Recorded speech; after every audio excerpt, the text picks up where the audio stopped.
Assalamualaikum warahmatullahi taala wabarakatuh. Nama saya Huzaima. Di sini saya ingin mempresentasikan mata kuliah pengantar statistika dari pertemuan pertama hingga pertemuan keempat dengan dosen pengampu Ibu Diah Ayu Rizky Pradita, Magister Pendidikan. Oke, langsung saja kita mulai presentasi ini dengan pembacaan Bismillahirrahmanirrahim. Baik, di sini saya mulai dengan pengertian statistika. Statistik adalah data, ukuran sampel, atau ilmu yang mempelajari cara pengumpulan data. Di sini ada definisi statistika menurut J. Supratmanto, itu ada dua. Yang pertama ialah definisi statistika secara sempit, yaitu data ringkasan yang berbentuk angka atau kuantitatif. Yang kedua, definisi statistika secara luas, yaitu adalah ilmu yang mempelajari cara pengumpulan, penyajian, dan analisis data serta cara pengambilan kesimpulan secara umum berdasarkan hasil penelitian yang menyeluruh. Oke, di sini komponen-komponen statistika ada 4. Yang pertama ialah data, yang kedua adalah perlakuan data seperti pengumpulan dan pengolahan, dan yang ketiga adalah kesimpulan, dan yang terakhir ialah angka-angka. Di sini ada beberapa pembagian statistika berdasarkan cara pengolahan datanya. Statistika itu dibagi menjadi dua. Yang pertama ialah statistika deskriptif, yang kedua ialah statistika inferensial atau statistik induktif.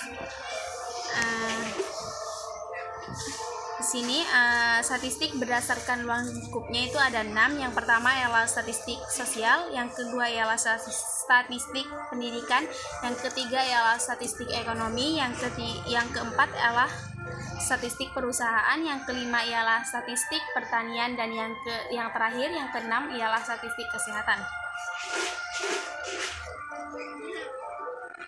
Di sini langsung saja setelah kita mengetahui apa itu statistika ialah data, dan data ialah himpunan nilai, variabel atau datum atau informasi lain.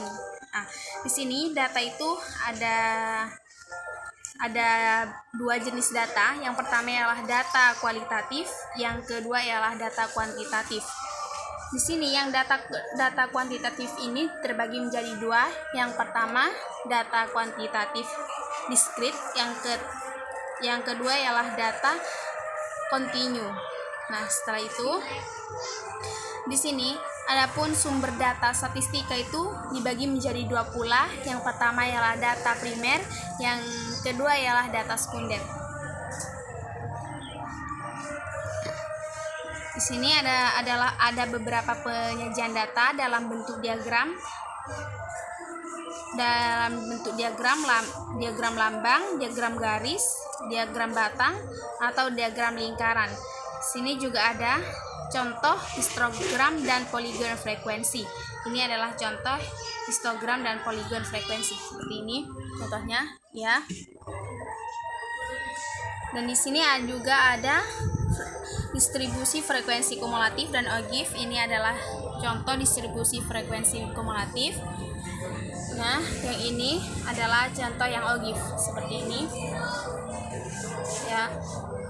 Setelah itu langsung saja kita membahas apa itu pengertian distribusi frekuensi. Distribusi frekuensi adalah susunan data menurut kelas interval atau menurut kategori tertentu dalam sebuah daftar. Adapun tujuan data distribusi frekuensi ini ialah yang pertama memudahkan dalam penyajian data, yang kedua ialah memudahkan memahami data, yang ketiga ialah memudahkan membaca data sebagai bahan informasi, yang ketiga ialah memudahkan membuat grafik, dan yang terakhir ialah memudahkan dalam menghitung dan menganalisis. Adapun macam-macam tabel distribusi frekuensi itu ada 4 tabel.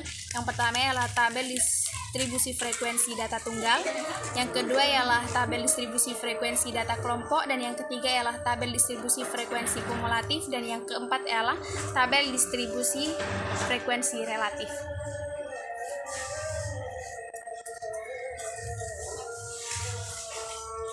Di sini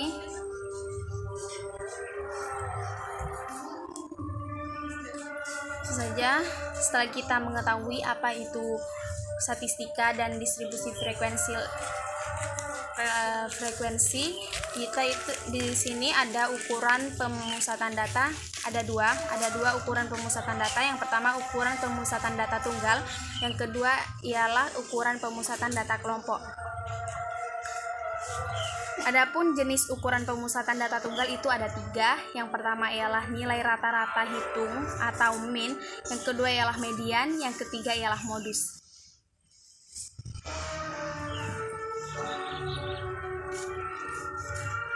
Di sini ukuran letak data tunggal itu ada 3 jenis ukuran letak data tunggal. Yang pertama ialah kuartil atau QN, yang kedua ialah desil atau DN, yang ketiga ialah persentil atau PN. Ini adalah letak ME, QN, DN sama PN. Ini adalah contohnya. Oke, bisa dilihat sendiri.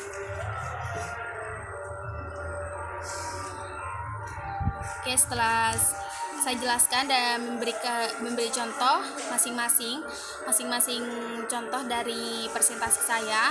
Semoga presentasi saya ini dapat bermanfaat, dan kurang lebihnya mohon maaf. Wassalamualaikum warahmatullahi wabarakatuh.